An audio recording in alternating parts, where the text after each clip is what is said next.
ఈరోజే అనంత పద్మనాభ వ్రతం ఎంతో పవిత్రమైన విశిష్టమైన రోజు. భాద్రపద మాసంలో పౌర్ణమితో వచ్చిన చతుర్థిని పద్మనాభ చతుర్థి అని పిలుస్తారు. ఇది భాద్రపద మాసంలోనే అత్యంత పవిత్రమైన రోజు. భాద్రపద చతుర్థి నాడు ఈ వ్రతాన్ని ఆచరించడం అనాదిగా వస్తుంది. మరి ఎంతో పవిత్రమైన ఈరోజు ఈ కథను విన్నా, చదివినా, చెప్పినా, వినిపించినా సకల శుభాలు కలుగుతాయి. జన్మల దోషాలు తొలగి కోటి జన్మల పుణ్యం వస్తుంది. మరి ఆ కథ ఏంటో ఇప్పుడు ఈ వీడియోలో తెలుసుకుందాం. ఈ కథ పద్మ పురాణంలోనిది. పూర్వం సూతుడు సౌనకాది మహర్షులను చూసి ఇలా చెప్పసాగాడు. పంచపాండవులు అరణ్యవాసం చేస్తున్న సమయంలో వారి యోగక్షేమాలు విచారించాలి అని శ్రీకృష్ణుడు పాండవుల దగ్గరకు వచ్చాడు. శ్రీకృష్ణుణ్ణి చూడగానే ధర్మరాజు చిరునవ్వుతో ఎదురేగి స్వాగత మర్యాదలతో సత్కారం చేసి ఉచిత ఆసనమిచ్చి గౌరవించాడు. కొంతసేపు కుశల ప్రశ్నలు జరిగాక ధర్మరాజు ఇలా అన్నాడు. కృష్ణ, జనార్దన, మేము పడుతున్న కష్టాలు నీకు తెలియనివి కాదు. ఏ వ్రతం చేస్తే మా కష్టాలు తొలగిపోతాయో దయచేసి మాకు ఉపదేశించు అని ప్రార్థించాడు ధర్మరాజు. అప్పుడు శ్రీకృష్ణుడు ఇలా పలికాడు. ధర్మరాజా, మీ కష్టాలు తీరాలంటే అనంత పద్మనాభ స్వామి వ్రతాన్ని ఆచరించండి అని సలహా ఇచ్చాడు. అప్పుడు ధర్మరాజు ఇలా పలికాడు. కృష్ణ, అనంతుడు అంటే ఎవరు అని ప్రశ్నించాడు. దానికి కృష్ణుడు, ధర్మరాజా, అనంత పద్మనాభుడు అంటే మరెవరో కాదు, నేనే కాలస్వరూపుడనై సర్వం వ్యాపించి ఉంటాను. రాక్షస సంహారం కోసం నేనే కృష్ణుడిగా అవతరించాను. సృష్టి, స్థితి, లయ కారణభూతుడైన అనంత పద్మనాభ స్వామిని కూడా నేనే. మత్స్య, కూర్మ, వరాహాది అవతారాలు నావే. నాయందు 14 ఇంద్రులు, 8 వసువులు, 11 రుద్రులు, 12 ఆదిత్యులు, 7 ఋషులు, 14 భువనాలు, ఈ చరాచర సృష్టి చైతన్యము ఉన్నాయి. కనుక అనంత పద్మనాభ స్వామి వ్రతాన్ని ఆచరించు అన్నాడు శ్రీకృష్ణుడు. అప్పుడు ధర్మరాజు ఇలా అడిగాడు. కృష్ణ, ఈ వ్రతాన్ని ఎలా చెయ్యాలి? ఇంతకుముందు ఎవరైనా ఆచరించారా అని అడిగాడు. అప్పుడు కృష్ణుడు ఇలా చెప్పడం ప్రారంభించాడు. పూర్వం కృతయుగంలో వేదాంగ విదుడైన సుమంతుడు అనే బ్రాహ్మణుడు ఉండేవాడు. అతని భార్య పేరు దీక్షాదేవి. వీరి ఏకైక కుమార్తె పేరు సుగుణవతి. ఈమెకు దైవభక్తి ఎక్కువ. సుగుణవతికి యుక్త వయసు వచ్చేసరికి ఆమె తల్లి మరణించడంతో సుమంతుడు మరొక యువతిని వివాహం చేసుకున్నాడు. ఇతని 2వ భార్య పరమ గయ్యాలి. అందుచేత సుమంతుడు తన కుమార్తె అయిన సుగుణవతిని కౌండిన్య మహర్షికి ఇచ్చి వివాహం జరిపించాడు. సుమంతుడు తన అల్లునికి ఏదైనా బహుమానం ఇవ్వాలని అనుకున్నాడు. ఈ విషయం తన భార్యతో చెప్తే ఆమె అల్లుడని కూడా చూడకుండా అమర్యాదగా ప్రవర్తించింది. సుమంతుడు తన భార్య ప్రవర్తనకు బాధపడి పెళ్లి కోసం వాడగా మిగిలిన సత్తు పిండిని అల్లుడికి బహుమానంగా ఇచ్చి పంపాడు. సుగుణవతి తన భర్తతో కలిసి వెళుతూ మార్గ మధ్యలో ఒక తటాకం దగ్గర ఆగింది. అక్కడ కొందరు స్త్రీలు ఎర్రని చీరలు కట్టుకుని అనంత పద్మనాభ స్వామి వ్రతాన్ని చేస్తున్నారు. సుగుణవతి ఆ వ్రతం గురించి ఆ స్త్రీలను అడిగింది. వారు ఇలా చెప్పారు. ఓ పుణ్యవతి, ఈ అనంత పద్మనాభ వ్రతాన్ని భాద్రపద శుక్ల చతుర్దశి పర్వదినమందు ఆచరించాలి. వ్రతం ఆచరించే స్త్రీ నదీ స్నానం చేసి ఎర్రని చీర కట్టుకుని వ్రతం చేసే ప్రదేశాన్ని గోమయంతో అలికి పంచవర్ణాలతో అష్టదళ పద్మం వేసి ఆ వేదికకు దక్షిణ భాగంలో ఉదకపూరిత కలశాన్ని ఉంచి వేదికకు మరో భాగంలోకి యమునాదేవిని, మధ్య భాగంలో దర్భలతో చేసిన సర్పాకృతిని ఉంచి అందులోకి శ్రీ అనంత పద్మనాభ స్వామిని ఆవాహన చేసి షోడశోపచారాలతో అర్చించాలి.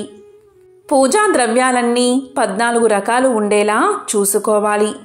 14 ముడులు కల కుంకుమతో తడిపిన నూతన తోరాన్ని ఆ అనంత పద్మనాభస్వామి సమీపంలో ఉంచి పూజించి 7.5 కిలోల గోధుమ పిండితో 28 అరిసెలు చేసి స్వామికి నైవేద్యం పెట్టి వాటిలో 14 అరిసెలు బ్రాహ్మణులకు దానమిచ్చి మిగిలిన వాటిని భక్తిగా భుజించాలి.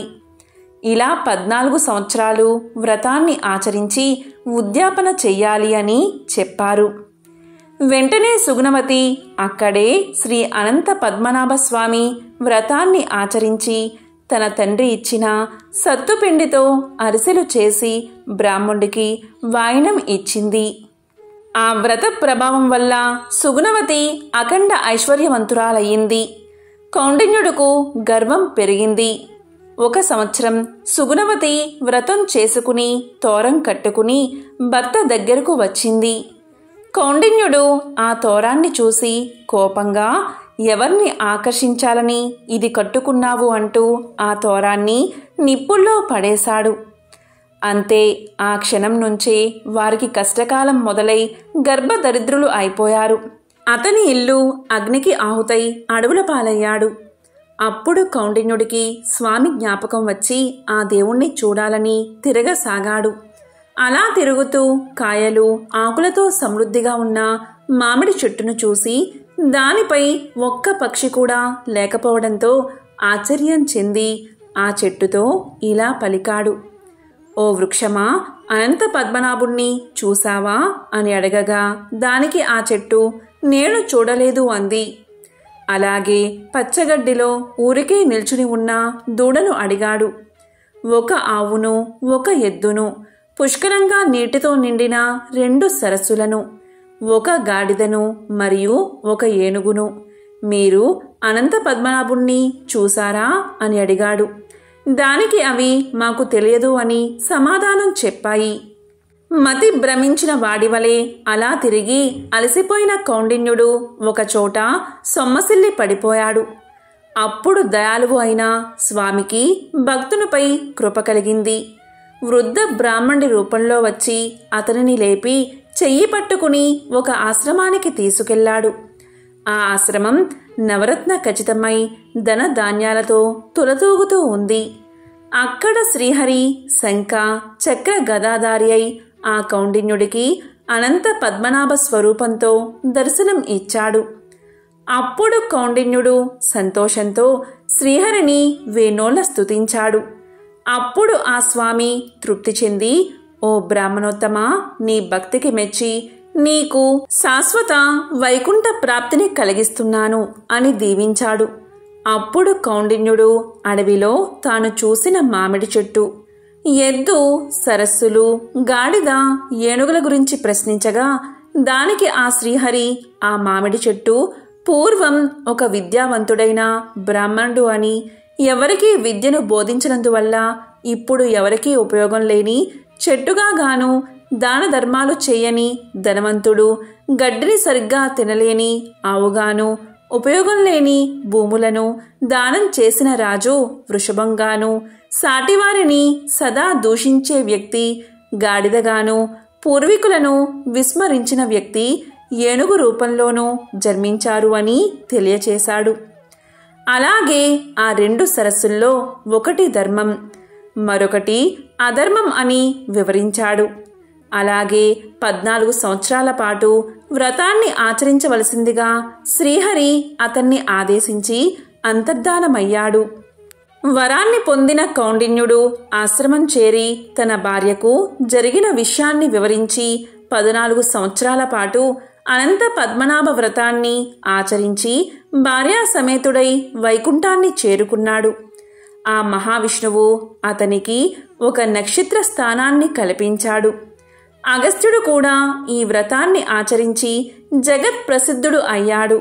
అలాగే సగర, దిలీప, హరిశ్చంద్ర, భరత మరియు జనక మహారాజులు ఈ వ్రతాన్ని ఆచరించి స్వర్గ సౌఖ్యాలు పొందారు అని శ్రీకృష్ణుడు ధర్మరాజుకు వివరించినట్లుగా సూతుడు సౌనకాది మునీంద్రులకు తెలియచేశాడు.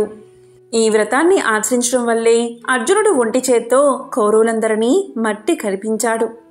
విజయం సాధించి ఆఖరికి రాజ్యాన్ని కూడా సాధించారు పాండవులు.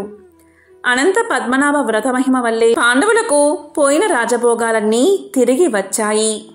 ఈ వ్రతానికి సంబంధించి కథను పరిశీలిస్తే అంతా సత్యం, ధర్మం మీద ఆధారపడి ఉన్నట్లు కనిపిస్తుంది. సత్య ధర్మాలను అనుసరించేవారు దైవకృపకు పాత్రులవుతారని, వాటిని విస్మరించిన వారు జన్మ జన్మలకు కష్టాలు అనుభవిస్తూనే ఉండాల్సి వస్తుందని మనకు తెలుస్తుంది. దానికి సంబంధించిన ఒక విశిష్టమైన కథను ఇప్పుడు విందాం. ఈ అనంత పద్మనాభ వ్రతం రోజు యమునా నదికి ప్రత్యేక పూజలు చేస్తారు. పూర్వం యమునా నదీ తీరాన ముత్రా అనే ఊరు ఉంది. ఆ ఊరిలో ఒక బ్రాహ్మణుడు కాపురం చేస్తూ ఉండేవాడు. వాని దగ్గర బహుళ అనే ఒక ఆవు ఉండేది. అది మిక్కిలి సాధువైనది. అది ఒకానొక భాద్రపద శుక్ల చతుర్దశి నాడు యమునా నదీ తీరాన పచ్చిక బీటలో మేస్తూ ఉంది. హఠాత్తుగా అక్కడికి ఒక పెద్ద పులి వచ్చింది. ఆవును అమాంతం మింగివేయడానికి సిద్ధపడింది. ఆవు అప్పుడు పెద్ద పులితో ప్రార్థనాపూర్వకంగా ఇలా పలికింది: నాకు ఇంటి వద్ద ఒక చిన్న దూడ ఉంది. ఒకసారి వెళ్ళి ఆ లేగను చూసి నేను పెద్ద పులికి ఆహారం అవుతున్న విషయాన్ని చెప్పి కొన్ని బుద్ధులు చెప్పి తిరిగి వస్తాను. దీనికి నాకు అనుమతి ఇవ్వు అని ప్రాధేయపడింది. పెద్ద పులి దానికి సమ్మతించింది. ఆవు ఇంటికి వెళ్ళి లేగకు పాలు కుడిపి బుద్ధులు చెప్పి పెద్ద పులికి ఆహారం అయ్యే ఉద్దేశంతో తిరిగి వచ్చింది.